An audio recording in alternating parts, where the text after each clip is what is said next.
ሰላም ጤና ይስጥልን ክቡራን የቻናሌ ቤተሰቦች እንደምን ቆያችሁ? ሰላማችሁ ይብዛ። እንግዲህ እንደተለመደው ዛሬም በሌላ ቪዲዮ ተመልሻለሁ።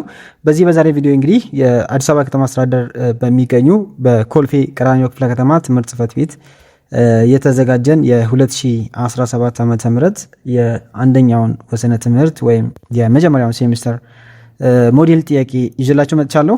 እነዚህን ጥያቄዎች እንግዲህ መጀመሪያ ያው መግቢያ ላይ ቀደም ብዬ አሳይቻችሁ እንደተመለስኩኝ እነዚህ ጥያቄዎችን እንግዲህ እያቆማችሁ ሰርታችሁ ጨርሳችሁ ወደዚህ ወደ ማብራሪያው እንደመጣችሁ ተስፋ አድርጋለሁ። እንግዲህ ቀጥታ ወደ ጥያቄ ነው ማመራው ማለት ነው። የመጀመሪያው ያው ትዕዛዙ ምርጫ ጥያቄዎች ናቸው፣ ሞዴል ጥያቄዎች ስለሆኑ ማለት ነው። የመጀመሪያው ጥያቄ ሚለን እዚህ ጋር እንደምንመለከተው ዳሽ ማለት ለድርጊቶቻችን ተጠያቂነትን መውሰድ እና ጥሩ ምርጫ ማድረግን ያመለክታል። ሀ ታማኝነት፣ ለኃላፊነት፣ ሐመርሃ ተጠያቂነት፣ መ ሁሉም መልስ ናቸው ነው የሚለን። እንግዲህ ለዚህ ጥያቄ ትክክለኛ መልስ የሚሆነው እንግዲህ ሐመርሃ ላይ የሚገኘው ነው፣ ወይም ተጠያቂነት የሚለው ማለት ነው። ለድርጊቶቻችን ተጠያቂነትን መውሰድ እና ያንን ተጠያቂነት በመውሰድ ጥሩ ምርጫ ማድረግን የሚያመለክት ነው ማለት ነው። ሁለተኛ ጥያቄ አንድ ሰው ከእርሱ የሚጠበቀውን ተግባር ወይም ግዴታ በተገቢው መንገድ ማሟላት ከቻለ ዳሽ አይነት ሰው እንላለን፣ ወይም ዳሽ አይነት ሰው እንለዋለን። ሀ ኃላፊነቱን የሚወጣ፣ ለኃላፊነት የጎደለው፣ ሐመርሃ ኃላፊነቱን የሚያካፍል፣ መ የኃላፊነት ትርጉም ያልተረዳ ነው የሚለው። ስለዚህ ለዚህ ጥያቄ እንግዲህ ትክክለኛ መልስ የሚሆነው ሀሌታ ላይ ያለ ነው። ኃላፊነትን የሚወጣ ነው። ኃላፊነትን የሚወጣ የሚለው ሀሌታ ላይ ያለው የዚህ ጥያቄ ትክክለኛው መልስ ነው ማለት ነው። ሶስተኛ ጥያቄ ከሚከተሉት መካከል አንዱ ኃላፊነት ለተግባራችን አስፈላጊ ነው ሲል ምን ማለት ነው? ሀ ኃላፊነትን ለመወጣት ተጠያቂነት አንዱ መንገድ ነው። ተጠያቂ መሆን ድርጊቶችን ከውጤት ጋር ማዛመር ነው። ሐመርሃ ተጠያቂነት ባይኖር ምን ሊከሰት እንደሚችል መገመት ነው። መ ሁሉም መልስ ነው ይላል። የዚህ ጥያቄ እንግዲህ ትክክለኛው መልስ መላይ ያለ ነው። ይህ ማለት ኃላፊነት ለተግባራችን አስፈላጊ ነው ስንል ያው ኃላፊነትን ለመወጣት ተጠያቂነት አንዱ መንገድ እንደሆነ ነው። ተጠያቂ መሆን ድርጊቶቻችን ከውጤት ጋር ለማዛመር ያገለግላል። ሐመርሃ ላይ ተጠያቂነት ባይኖር ምን ሊከሰት እንደሚችል ቀድሞ መገመትም ይቻላል ማለት ነው። ይህም ሁሉም መልስ ይሆናል ማለት ነው።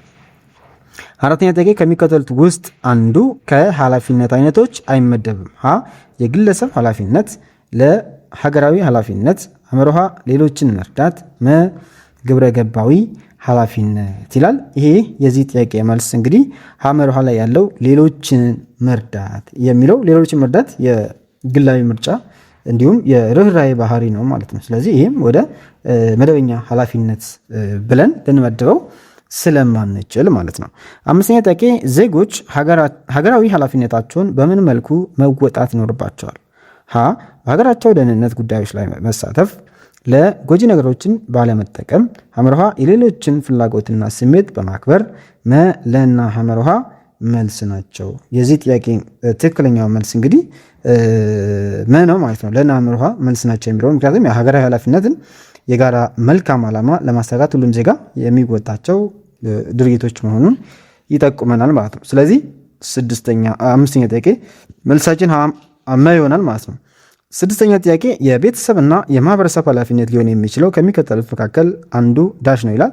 ሀ ሰበብ አለማብዛት፣ ለእርስ በርስ መከባበር፣ ሐመርሃ በማንኛውም የቤተሰብ ስራ ላይ መሳተፍ፣ መ ለና ሐመርሃ መልስ ናቸው ይላል። የዚህ ጥያቄም ትክክለኛ መልስ ሊሆን የሚችለው እንግዲህ የስድስተኛ ጥያቄ ማለት ነው። ትክክለኛ መልስ ሊሆን የሚችለው መ ላይ ያለው ነው። ወደ ሰባተኛ ጥያቄ እናልፋለን። ሰባተኛ ጥያቄ ዳሽ ማለት ግለሰባዊ ማህበራዊ አሰራርን ከትውልድ ወደ ትውልድ ለማስተላለፍ የሚጠቅም የማህበራዊ ቡድንና የመንፈሳዊ ቁሳዊ ስብስብ ነው ይላል።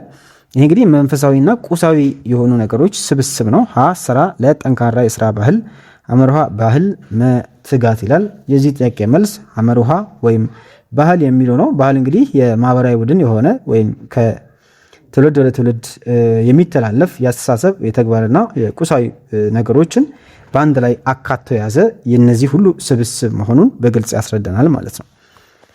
8ኛ ጥያቄ ጊዜና ጉልበትን ለአንድ ለተወሰነ ተግባር ወይም ስራ በመደበኛነት የማዋል ሂደት ምን ይባላል? ሀ ጠንክሮ መስራት ወይም ታታሪነት፣ ለጊዜን ማባከን፣ አመርሃ አላስፈላጊ ድካም፣ በደቦ መስራት ይላል። የዚህ ጥያቄ መልስ በሐሌታዋ ላይ ያለው ጠንክሮ መስራት ወይም ታታሪነትን በሚገባ የሚያሳይ ነው ማለት ነው።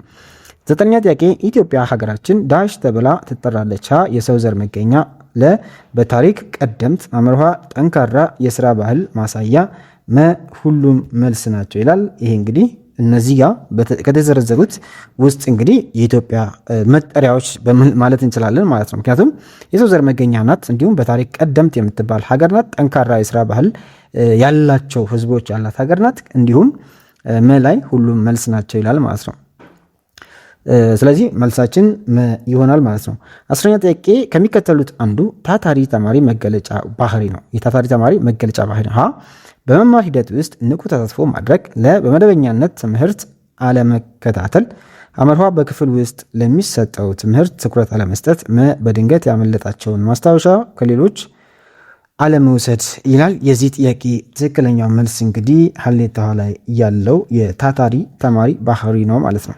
12ኛ ጥያቄ ጠንካራ የስራ ባህል የሚለው ጽንሰ ሐሳብ ምን እና ምንን አጣምሮ የያዘ ነው? ሀ ባህልና እቅድን፣ ለ የስራን እና ጊዜን፣ አመርሃ ታታሪነትና ባህልን፣ የሰዎችን አስተሳሰብና ባህልን ይላል። የዚህ ጥያቄ እንግዲህ ትክክለኛ መልስ የሚሆነው አመርሃ ላይ ያለው ነው። ጠንካራ የስራ ባህል የምንለው ጽንሰ ሐሳብ እንግዲህ በማህበራዊ አሰራርን ወይም ባህልና የግለሰብን ባህሪ ወይም ታታሪነትን የሚጣመሩበት ነጥብ ነው ማለት ነው። ስለዚህ ይህ ማለት እንግዲህ የማህበረሰቡን አጠቃላይ አሰራር በአካላት የሚያሳዩና በአካላት የሚያሳዩ ባህሪ ላይ ይመሰረታል። እነዚህም ሁለቱ እርስ በርስ የሚደጋገፉ ሀሳቦች መሆናቸውን በግልጽ ያሳየናል ማለት ነው። 13ኛ ጥያቄ ከሚከተሉት የንባብ ክህሎት ማዳበሪያ ዘዴዎች ውስጥ አጠቃላይ ሀሳብን ለማግኘት ሲባል በፍጥነት ማንበብ ማለት ነው። ሀ የአሰሳ ንባብ፣ ለ የመቃኘት ንባብ፣ አመርሃ ዓላማ ያለው ንባብ፣ የዳሰሳ ንባብ ይላል። የዚህ ጥያቄ መልስ እንግዲህ ለላይ የቅኝት ንባብ ወይም ስኪሚንግ ብለን የምንጠራው ነው ማለት ነው።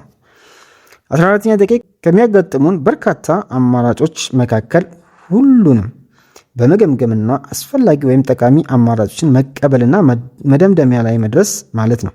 ሀ ምክንያታዊነት፣ ለችግሮችን መለየት፣ አመርሃ ግብረ ገባዊ ውሳኔ፣ ሀና ለመልስ ናቸው ይላል። የዚህ ጥያቄ መልስ ትክክለኛው ሀመርሃ ላይ ያለው ግብረ ገባዊ ውሳኔ የሚለው ነው። ይህ ማለት እንግዲህ በተግባር ላይ ሊውል የሚችሉ አማራጮችን በመገምገም ከነሱ መካከል ጠቃሚውን በመምረጥና የመጨረሻ እርምጃ በመውሰድ የተወሰነ መደምደሚያ ላይ የሚደረስ ሂደት ነው ማለት ነው። ይህ እንግዲህ ማንኛውም ውሳኔ አሰጣጥ ሂደትን መጨረሻ ደረጃ ብለን የምንጠራው እና መልካም የሚባል የውሳኔ አሰጣጥ ሂደት ስለሆነ ማለት ነው።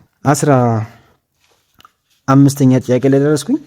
15ኛ ጥያቄ ሰዎች በሚያደርጓቸው አንዳንድ ውሳኔዎች ውስጣዊ ሰላም ላይ ተጽዕኖ የሚያሳድረው ለምንድን ነው? ሀ ውሳኔዎች ትክክለኛና ምክንያታዊ ሳይሆኑ፣ ለውሳኔዎች ትክክለኛና ምክንያታዊ ሲሆኑ፣ አመርሃ ትክክለኛ ምርጫ ሳይሆን ሲቀር፣ ሀና ሀመርሃ መልስ ናቸው ይላል። 15ኛ ጥያቄ የዚህ ጥያቄ ትክክለኛ መልስ ነው። ምክንያቱም ውሳኔዎች ትክክለኛና ምክንያታዊ ሳይሆኑ ሲቀሩ እንዲሁም ትክክለኛ ምርጫ ሳይሆን ሲቀር እነዚህ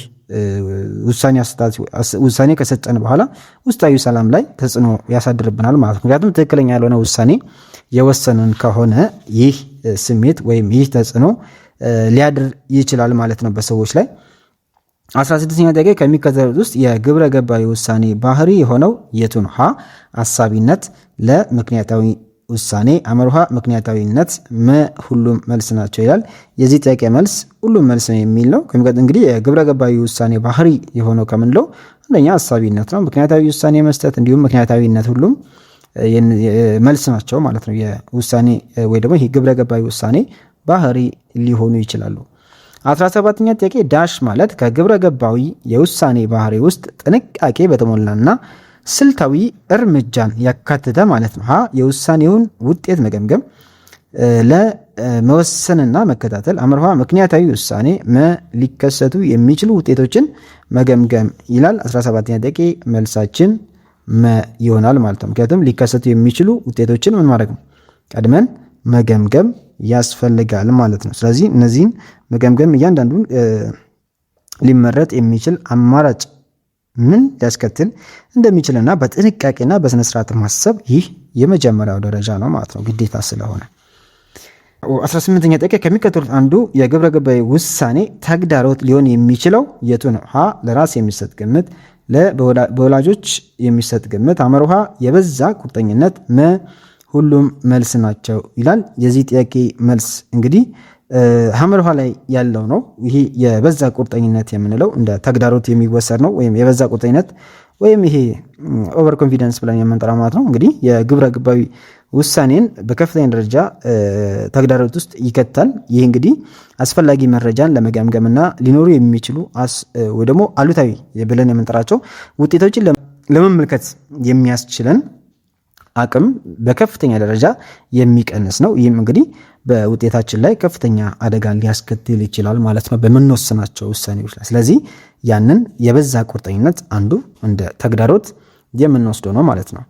19ኛ ጥያቄ ውሳኔዎች በምንወስንበት ጊዜ ሙሉ በሙሉ ምክንያታዊ መሆንና የተሟላ መረጃን ለማግኘት አስቸጋሪ የሚያደርገው ዳሽ ነው። ሀ የግንኙነት ግጭት፣ ለ የማረጋገጫ ወገንተኝነት፣ አመርሃ የተገደበ ምክንያታዊነት፣ ተጨማሪ ቁርጠኝነት ይላል። የዚህ ጥያቄ ትክክለኛ መልስ እንግዲህ ሐመርሃ ላይ ያለው የተገደበ ምክንያታዊነት ነው። ይህም እንግዲህ ባውንድድ የሆነ ራሽናሊቲ ብለን የምንጠራው ነው። ይህም በሁለተኛ ዓለም ውስጥ ሰዎች ሙሉ ምክንያታዊነት ሊያደርጉ የሚችሉ የጊዜ መረጃና የተለያዩ የአእምሮ አቅም ገደቦች ስላሉ ይህንን እንግዲህ ምክንያታዊ የተገደበ የሆነ ምክንያታዊነት ወይም ባውንድድ ራሽናሊቲ ብለን የምንጠራው የዚህ ጥያቄ መልስ ነው ማለት ነው። 20ኛ ጥያቄ ዳሽ ማለት እምነት ለማረጋገጥ መረጃን በትኩረት የመስጠትና የግጭት መረጃን ችላ ማለት ነው። ሀ የማረጋገጫ ወገንተኝነት፣ ለ የአቻ ግፊት፣ በማህበረሰብ የሚሰጥ ግምት፣ አመርሃ የአቻ ግፊት፣ የውሳኔ አሰጣጥ ሂደት ይላል። የዚህ ጥያቄ መልስ እንግዲህ ሀሌቷ ላይ ያለው ነው የማረጋገጫ ወገንተኝነት ነው። ይህም ኮንፈርሜሽን ቢያዝ ብለን የምንጠራው ነው። ይህም የሰው አእምሮ ያለውን እምነት የሚደግፉ መረጃዎችን ብቻ የመፈለግና የመቀበል የሚጋጭ መረጃን ደግሞ ምን ማድረግ ችላ ማለት ተፈጥሯዊ አዝማሚያ መሆኑን በግልጽ የሚያስረዳ ነው ማለት ነው። እሺ ለዛሬ እንግዲህ እነዚህን የመጀመሪያ 20ዎቹን ጥያቄዎች ሰርተናል። በሚቀጥለው በክፍል 2 እንግዲህ የቀሩትን ከ21 እስከ 40 ያሉትን ጥያቄዎች ይዤላችሁ እመጣለሁ። እስከዛ ድረስ ቸር ቆዩልኝ። እንግዲህ እንዲህ አይነት ሌሎችንም ጥያቄዎች ለማግኘት ይህንን ቻናል የሆነ ሰዓት ስለሚጠቅማችሁ ቻናሉን ሰብስክራይብ አድርጉት። እንዲሁም ለምታውቋቸው ለጓደኞቻችሁ ይጠቅማቸዋል ለምትሏቸው ይህንን ቻናል ሼር አድርጉት። በሚቀጥለው ቪዲዮ አገኛችኋለሁ። እስከዛ ድረስ ቸር ቆዩልኝ።